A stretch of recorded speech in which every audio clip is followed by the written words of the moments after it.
പ്രാദേശിക ലേഖകന്മാരെ എവിടെ ആരെടുത്തിട്ട് അടിച്ചാലും ആരും ചോദിക്കാനൊന്നുമില്ല. പ്രാദേശിക ലേഖകർ എന്ന് പറയുമ്പോൾ ഈ വലിയ ആളുകൾ വലിയ വായിൽ പറയുമല്ലോ, മാപ്രകൾ, മാധ്യമപ്രവർത്തകർ എന്ന വിശേഷണങ്ങൾക്ക് അപ്പുറം നിൽക്കുന്ന, അതായത് ആ എല്ലുകൾക്ക് പുറത്താണ്, ആ അതിരുകൾക്ക് പുറത്ത് നിൽക്കുന്ന ആളുകളാണ് ഈ പ്രാദേശിക ലേഖകർ. കഴിഞ്ഞ ദിവസം എൻ്റെ സുഹൃത്ത് കിളിമാനൂരിൽ ഉള്ള പ്രാദേശിക ലേഖകൻ, മടവൂര് കിളിമാനൂർ ഭാഗങ്ങളിൽ അദ്ദേഹത്തെ അറിയാത്ത വ്യക്തികൾ ആരുമില്ല. അദ്ദേഹം ഇപ്പോൾ നമ്മുടെ ഫയർഫോഴ്സിൻ്റെ കീഴിലുള്ള ഒരു ഡിഫൻസ് ഫോഴ്സ് ഉണ്ടല്ലോ, വ്യക്തികളുടെ, സാധാരണക്കാരുടെ, അതിനകത്തുകൂടി വർക്ക് ചെയ്യുന്നു. അതായത് ജീവിതം കഴിച്ചു പോകണമെങ്കിൽ മറ്റ് തൊഴിലുകളും ചെയ്തു വേണം ജീവിക്കാൻ. അതാണ് പ്രാദേശിക ലേഖകരുടെ ഒരു ദുർവിധി. അതിനിടയിലാണ് എന്തെങ്കിലും സംഭവം അറിയുമ്പോൾ അത് റിപ്പോർട്ട് ചെയ്യാൻ ഓടിയെത്തുന്നത്. കഴിഞ്ഞ ദിവസം ഈ പാവം മണിക്കുട്ടനെ കുറിച്ചാണ് ഞാൻ പറയുന്നത്. അദ്ദേഹം ഇപ്പോൾ പല ചാനലുകൾക്ക് വേണ്ടിയും അദ്ദേഹം പ്രവർത്തിച്ചിട്ടുണ്ട്. റിപ്പോർട്ടർ ചാനലുള്ളപ്പോഴാണ് എനിക്കൊപ്പം മണിക്കുട്ടൻ പ്രവർത്തിച്ചിരുന്നത്. ഇപ്പോൾ 24-ലാണ് വർക്ക് ചെയ്യുന്നത്. മണിക്കുട്ടൻ കഴിഞ്ഞ ദിവസം ആക്രമണത്തിന് ഇരയായി. അടിച്ചത് മാധ്യമപ്രവർത്തകനെ മർദ്ദിക്കുന്നതിൽ വലിയ ഊറ്റം കൊള്ളുന്ന CPM-കാരാണ് മണിക്കുട്ടനെ കയ്യേറ്റം ചെയ്തത്. 24-ന്റെ പ്രാദേശിക ലേഖകന് മർദ്ദനമേറ്റു എന്ന് പറഞ്ഞ് ആ വലിയ ചാനൽ 1-2 സ്ക്രോളും കുറച്ച് നേരം വാർത്തയും കൊടുത്ത് അതങ്ങ് ഉപേക്ഷിച്ചു. പോലീസുകാർ FIR രജിസ്റ്റർ ചെയ്തു. അത് 2 പരമോന്നത നേതാക്കൾക്കെതിരെയാണ്. പരമോന്നത നേതാക്കൾ എന്ന് പറയുമ്പോൾ CPM-നെ സംബന്ധിച്ച് പാർട്ടി ജനറൽ സെക്രട്ടറിയോ പാർട്ടി സംസ്ഥാന സെക്രട്ടറിയോ അവരൊന്നുമല്ല. അതിനും അപ്പുറം നിൽക്കുന്നത് ലോക്കൽ സെക്രട്ടറിയും ഏരിയ കമ്മിറ്റി അംഗവുമൊക്കെയാണ്. ഈ ഫത്തഹുദ്ദീൻ എന്ന് പറയുന്ന ലോക്കൽ സെക്രട്ടറി കിളിമാനൂരുകാരനാണ്. അതുപോലെ തന്നെ RK ബൈജു ഏരിയ കമ്മിറ്റി അംഗമാണ്. ഇവർ രണ്ടുപേരും പാർട്ടിക്ക് നിരന്തരം തലവേദനയാണ്. നിരന്തരം തലവേദന എന്ന് പറഞ്ഞു കഴിഞ്ഞാൽ പല കേസുകളിൽ ജയദേവൻ എന്ന് പറയുന്ന ഒരു അധ്യാപകൻ മരിച്ചതുമായി ബന്ധപ്പെട്ട് അദ്ദേഹത്തിൻ്റെ കുടുംബക്കാർ പാർട്ടിക്ക് നൽകിയ പരാതിയുടെ അടിസ്ഥാനത്തിൽ ഈ RK ബൈജുവും ഈട്ടിത്തടി കടത്ത് കേസിൽപ്പെട്ട് ഫത്തഹുദ്ദീനും പാർട്ടിക്ക് തന്നെ അവമതിപ്പുണ്ടാക്കിയ 2 പ്രാദേശിക നേതാക്കളാണ്, വലിയ നേതാക്കളാണ്. ഇവരെ രണ്ടുപേരെയും പാർട്ടി അച്ചടക്ക നടപടിക്ക് വിധേയരാക്കുകയും ചെയ്തിരുന്നു. പക്ഷേ ഇവർക്കൊക്കെയാണ് പാർട്ടിയും പാർട്ടിയിലെ ചില നേതാക്കളും താലം വെച്ച് വരവേൽപ്പ് നൽകുന്നത്. ഈ റെഡ് കാർപ്പറ്റ് സ്വീകരണമൊക്കെ എന്ന് പറയില്ല, അതുപോലെ താലം വെച്ച് വരവേൽക്കുന്നത് ഇമാതിരിയുള്ള ആളുകളെയാണ്.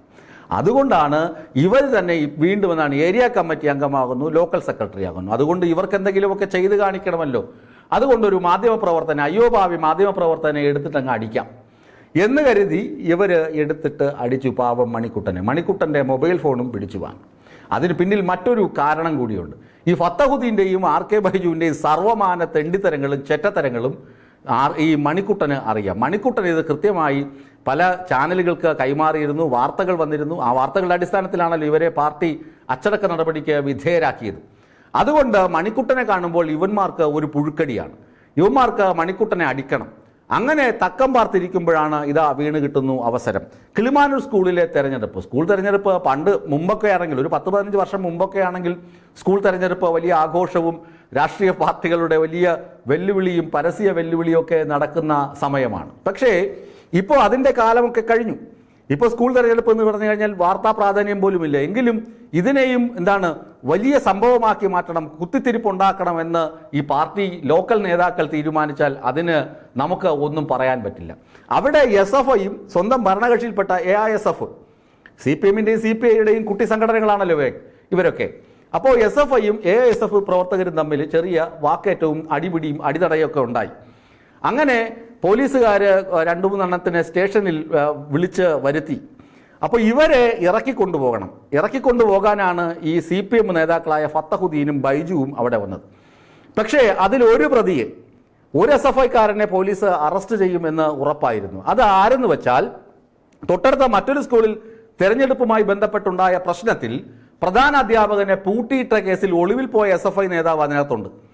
അവനെ പോലീസ് അറസ്റ്റ് ചെയ്യും. ആ അറസ്റ്റ് ഒഴിവാക്കണം. ഈ കിളിമാനൂർ സംഭവത്തിൽ മൊഴിയെടുത്ത് പുറത്തുവിടണം. ഈ ആവശ്യവും ഉന്നയിച്ചാണ് ഈ CPM നേതാക്കൾ ഫത്തഹുദ്ദീനും ബൈജുവും അവിടെ എത്തിയിരിക്കുന്നത്. ഇത് മണിക്കുട്ടനും അറിയാം. മണിക്കുട്ടൻ മാത്രമല്ല അവിടെ എത്തിയത്, മണിക്കുട്ടൻ വാർത്തയെടുക്കാൻ എത്തി. അതുപോലെ CPI-ക്കാരും അവിടെ ഉണ്ട്. അപ്പോൾ ഒരു സംഘർഷ സാധ്യത കിളിമാനൂർ സ്റ്റേഷന് മുന്നിലുണ്ട് എന്നറിഞ്ഞിട്ടാണ് ഈ ജോലിയൊക്കെ കഴിഞ്ഞ്, ജോലി എന്ന് പറഞ്ഞാൽ ഇപ്പോഴേ അവർ ചെയ്യുന്ന ജോലി അറിയാം. ഈ കണ്ടെയ്നർ കടലിൽ മറിഞ്ഞല്ലോ, അതിൻ്റെ പ്ലാസ്റ്റിക് തരികളും മറ്റും തീരത്തടിഞ്ഞപ്പോൾ ഇവരാണ് അത് പറക്കി മാറ്റുന്നത്. ഇവർക്ക് അത്യാവശ്യം 900 രൂപ ഒരു ദിവസം ശമ്പളം കിട്ടും. പ്രതിഫല ഇനത്തിൽ 900 രൂപ കിട്ടും. അപ്പോൾ ആ പൈസ കിട്ടിക്കഴിഞ്ഞാൽ മണിക്കുട്ടൻ്റെ കുടുംബം കഴിഞ്ഞു പോകാം. ആ ജോലി കഴിഞ്ഞാണ് ഈ വിവരം അറിഞ്ഞ് കിളിമാനൂർ സ്റ്റേഷനിലെത്തുന്നത്. ആ ജോലി നട്ടുവെയിലത്ത് കടപ്പുറത്ത് പോയി നിന്ന് പ്ലാസ്റ്റിക് തരി പറക്കുക എന്ന് പറയുന്നത് അത്ര എളുപ്പമുള്ള പണിയൊന്നുമല്ല. അങ്ങനെ ജീവിക്കാൻ മാർഗമില്ലാതെ ആ തൊഴിലും ചെയ്ത് ഇവിടെ വരുമ്പോൾ സ്റ്റേഷന് മുന്നിൽ CPI-CPM നേതാക്കളും തമ്പടിച്ചിട്ടുണ്ട്, സംഘർഷ സാധ്യതയുണ്ട് എന്നറിഞ്ഞിട്ട് മണിക്കുട്ടൻ സ്റ്റേഷനിലേക്ക് പോകുന്നു. മണിക്കുട്ടനെ കണ്ടപാടെ ഫത്തഹുദ്ദീനും ബൈജുവും അലറിയെടുക്കുകയാണ്, എന്നിട്ട് അടിക്കുകയാണ്. കരണക്കുറ്റിക്കൊക്കെ അടിച്ചിട്ട് മൊബൈൽ ഫോൺ പിടിച്ചു വാങ്ങി. കാരണം ആ മൊബൈൽ ഫോണിൽ അറിയാം ഫത്തഹുദ്ദീൻ്റെയും ബൈജുവിൻ്റെയും ആപ്പീസ് പൂട്ടുന്ന പല തെളിവുകളും ആ മൊബൈൽ ഫോണിലുണ്ടായിരുന്നു. അങ്ങനെ ക്രൂരമായി മർദ്ദിക്കുകയും മൊബൈൽ ഫോൺ പിടിച്ചു വാങ്ങുകയും ചെയ്തു. യുവമാർക്കെതിരെ FIR ഇട്ടെങ്കിലും മറ്റൊരു ചെറുവിരൽ അനക്കാൻ പോലും ലോക്കൽ പോലീസിന് കഴിഞ്ഞിട്ടുമില്ല. പാർട്ടിക്കാരാണെങ്കിൽ യുവമാരെ അങ്ങ് കൈയഴിച്ച് വിട്ടിരിക്കുകയാണ്. പാർട്ടിയിൽ നല്ല മനസ്സുള്ള കുറച്ച് കമ്മ്യൂണിസ്റ്റുകാരുണ്ട്, അവർ യുവമാരെ താക്കീത് ചെയ്യണം, യുവമാരെ എടുത്ത് കളയണം, പുറത്താക്കണം, യുവമാർക്ക് കടുത്ത നടപടി തന്നെ യുവമാർക്കെതിരെ വേണമെന്ന് ആഗ്രഹം ഉന്നയിക്കുന്നുണ്ടെങ്കിലും ഒരു രക്ഷയുമില്ല. അതാണ് പ്രശ്നമായി തീരുന്നത്. ഏതായാലും ഫത്തഹുദ്ദീനും ബൈജുവും പാർട്ടിയിലെ പുഴുക്കുത്തുകളാണ്.